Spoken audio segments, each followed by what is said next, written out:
बेटे,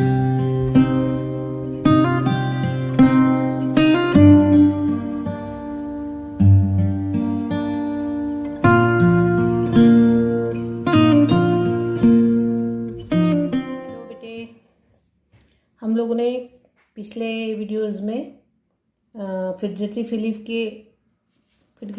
के एक्सरसाइज पढ़े थे।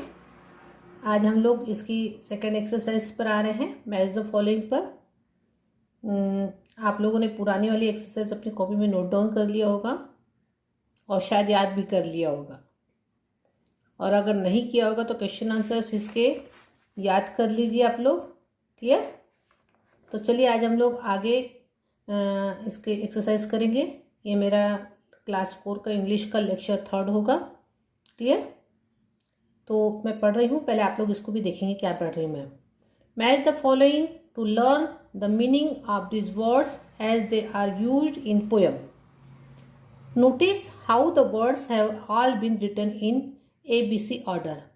यहाँ पर आप लोगों को मैच द फॉलोइंग करना है, मैच करना है आप लोगों को, और उसके यहाँ वर्ड दिए हैं आप लोगों को, उसके यहाँ पर मीनिंग दिए हैं और इसको आपको मैच करना है। ये जो वर्ड्स हैं आप लोगों के बुक में आए हुए हैं, आप लोगों के लेसन में आए हैं आप लोगों के ये वर्ड, और आपको ये बताया है कि ये जो वर्ड है ABC ऑर्डर में है, ना अल्फ़ाबेटिकल ऑर्डर में है। जो यहाँ पर वर्ड दिए हैं आपको, ये अल्फ़ाबेटिकल ऑर्डर में है। समझ में आ रही बात? अल्फ़ाबेटिकल ऑर्डर का मतलब आपको मैंने बताई थी कि सबसे पहले A, फिर B, फिर C। तो यहाँ पर अगर आप लोग वर्ड्स देखोगे तो देखिए यहाँ पर B, C, D इस प्रकार के ये अल्फ़ाबेटिकल ऑर्डर में है। क्लियर? अब सबसे पहला जो वर्ड है बिहेव,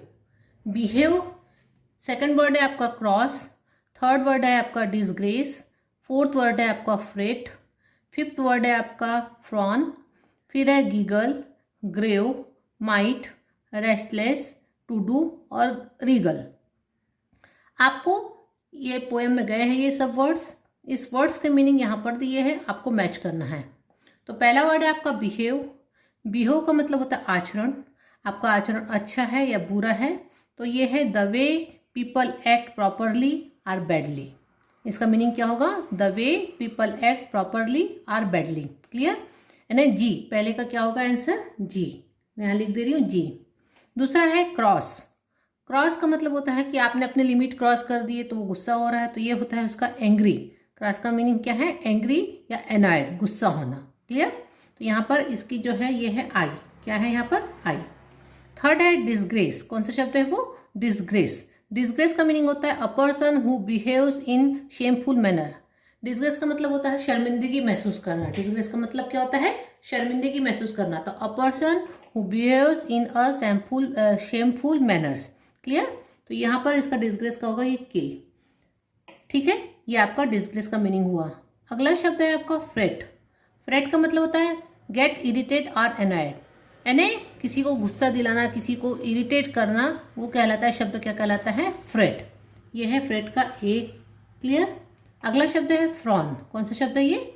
फ्रॉन का मीनिंग होता है बेटा wrinkle one's forehead when angry. जब कोई इंसान गुस्सा होता है और उसके माथे पर रिंकल्स पड़ते हैं, लकीरें पड़ती है, तो वो चीज़ क्या कहलाती है? फ्रॉन। क्या कहलाती है? फ्रॉन।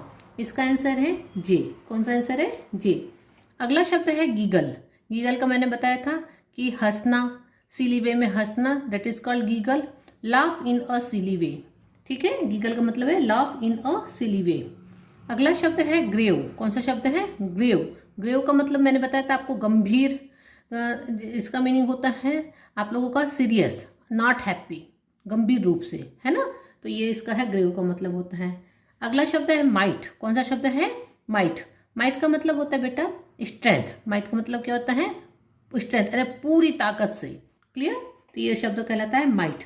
फिर है रेस्टलेस। कौन सा शब्द है ये? रेस्टलेस का मतलब मैंने आपको बताई थी कि स्थिर होना, यानी एक जगह स्थिर नहीं बैठना।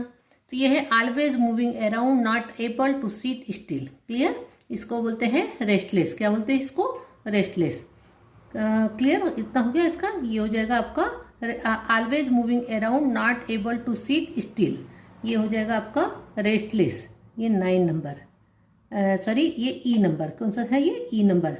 यहाँ मैंने शायद गलत लिखी हूँ, ग्रेव का मतलब मैंने सॉरी माइट का मतलब होता है फुल स्ट्रेंथ, तो यहाँ आ जाएगा 8 नंबर। और रेस्टलेस का मतलब होता है always moving around not able to still, ये हो जाएगा 9 नंबर। ये कौन सा नंबर हो जाएगा? 9 नंबर। ये कौन सा नंबर हो जाएगा? 9 नंबर। क्लियर। उसके बाद है टू डू। कौन सा शब्द है ये? टू डू, यानी कन्फ्यूजन।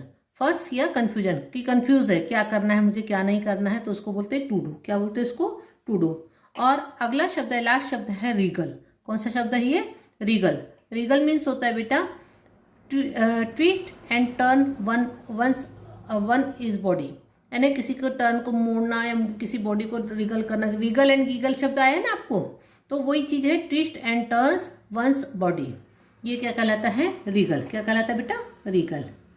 तो यहाँ पर आप लोगों को ये पूरे वर्ड्स आपके पोयम में आए हैं। ये वर्ड्स आपके अल्फाबेटिकल ऑर्डर में है और यहाँ पर उसके मीनिंग दिए हैं। क्लियर। तो ये आपको बुक में ही रखना है, इसको कॉपी में नोट डाउन मत करिए। क्लियर। अब आप लोगों को अगले जो चैप्टर है आप लोगों का अगला जो है लर्निंग ग्रामर। ग्रामर में आप लोगों को यहाँ पर सेंटेंस के बारे में बताया है और फ्रेज के बारे में बताया। किसके बारे में बताया है? सेंटेंस और फ्रेज के बारे में बताया है। अब सेंटेंस और फ्रेज किसको कहते हैं उसके बारे में पहले बताया, यहाँ पर मैं आपको समझा दे रही हूँ। पहले मैं रीड कर रही हूँ। A phrase is a group of word that does not make sense. देखिए, जो फ्रेज होते हैं वो ग्रुप ऑफ वर्ड्स तो होते हैं कि इन्हें एक से अधिक वर्ड्स होंगे लेकिन उसका पूरा मीनिंग नहीं होगा, वो क्या कहलाएगा बेटा? फ्रेज कहलाएगा। क्लियर। और जो सेंटेंस होते हैं, और sentence is a group of word that makes complete sense. और जो सेंटेंस होते हैं वो भी ग्रुप ऑफ वर्ड होते हैं लेकिन उसका पूरा मीनिंग होता है, उसका पूरा मीनिंग होता है, उस सेंटेंस का, उस वाक्य का पूरा अर्थ निकलता है, तो वो कहलाते हैं सेंटेंस। और सेंटेंस को ऑलवेज, सेंटेंस का जो आखिरी में फुल स्टॉप लगता है, सेंटेंस का सबसे ज्यादा प्लस वो है, सेंटेंस की खासियत है कि उसके आखिरी में फुल स्टॉप लगता है। फुल स्टॉप का मतलब मालूम है कि एक डॉट, फुल स्टॉप का मतलब होता है ना डॉट, एक डॉट लगाते हैं अपन इंग्लिश में, फुल स्टॉप, पूर्ण विराम जिसको हिंदी में बोलते हैं, तो फुल स्टॉप लगते हैं। जैसे यहाँ पर एक फ्रेज दिया है और नॉटी बॉय, और नॉटी बॉय, ये एक वर्ड, ये तो ग्रुप ऑफ वर्ड है लेकिन इसका कोई पूरा मीनिंग नहीं निकल रहा है। फिगेटी फील, मतलब इसका ये वर्ड है, ग्रुप ऑफ वर्ड है लेकिन इसका कोई पूरा मीनिंग नहीं निकल रहा है। जैसे यहाँ पर सेंटेंस है एक, फील वॉज अ फिगेटी बॉय। ये जो शब्द है कि फील एक शरारती लड़का था, तो इसका एक पूरा सेंटेंस का मीनिंग निकल रहा है, इसलिए क्या है, ये वर्ड्स, ये ग्रुप ऑफ वर्ड्स का मीनिंग निकल रहा है, इसलिए ये सेंटेंस कहलाएगा। और चूंकि इसका मीनिंग नहीं निकल रहा है तो ये क्या कहलाएंगे? फ्रेज कहलाएंगे। क्लियर। और बार बार बता रही हूँ कि सेंटेंस के ऑलवेज, सेंटेंस के आखिरी में फुल स्टॉप लगता है। इतनी बात सबको समझ में आ गई।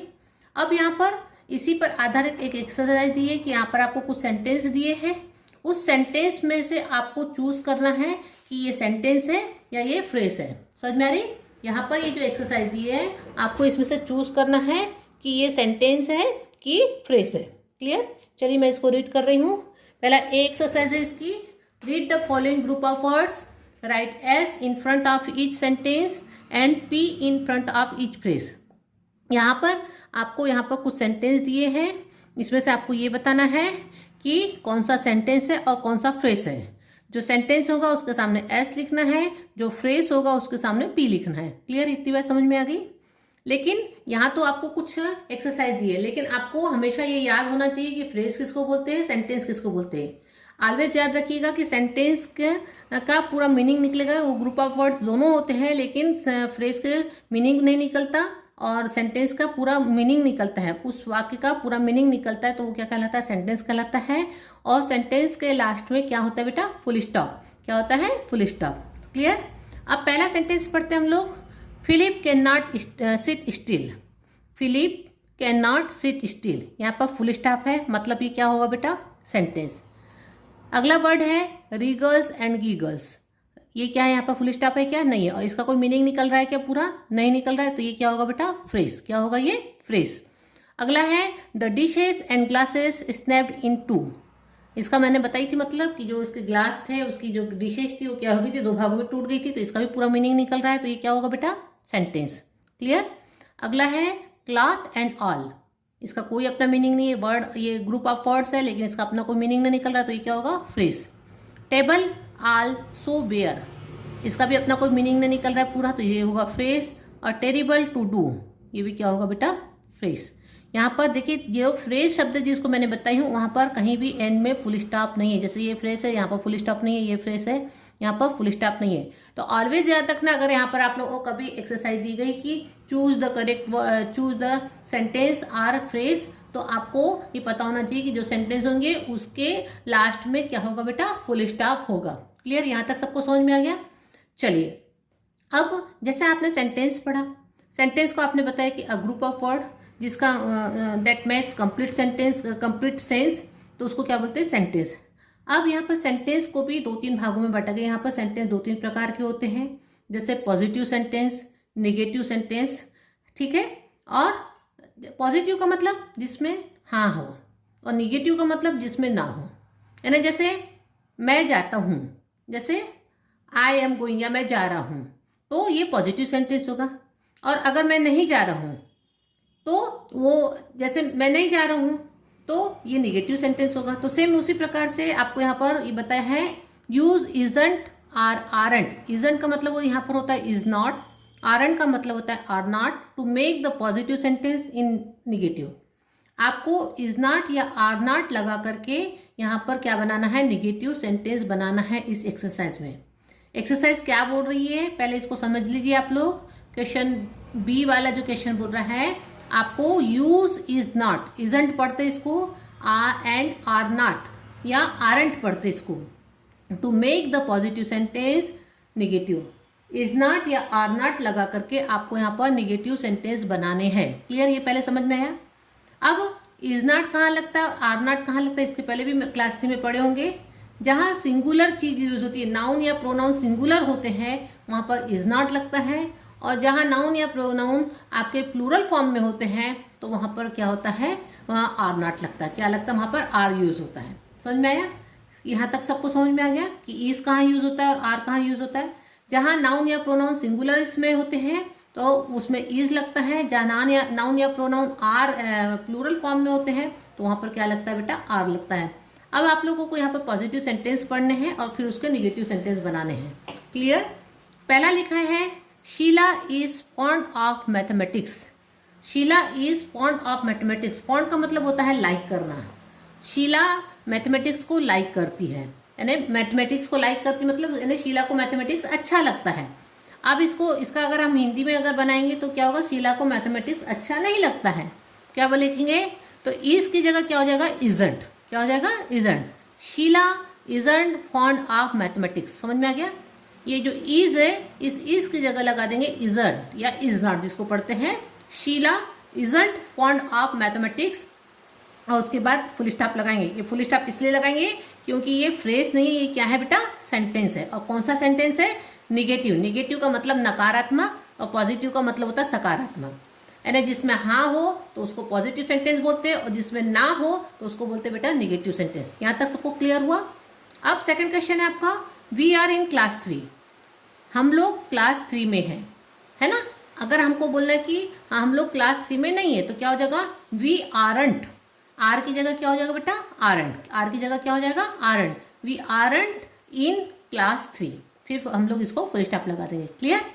फिर है, पैरोट्स आर नॉइसी बर्ड।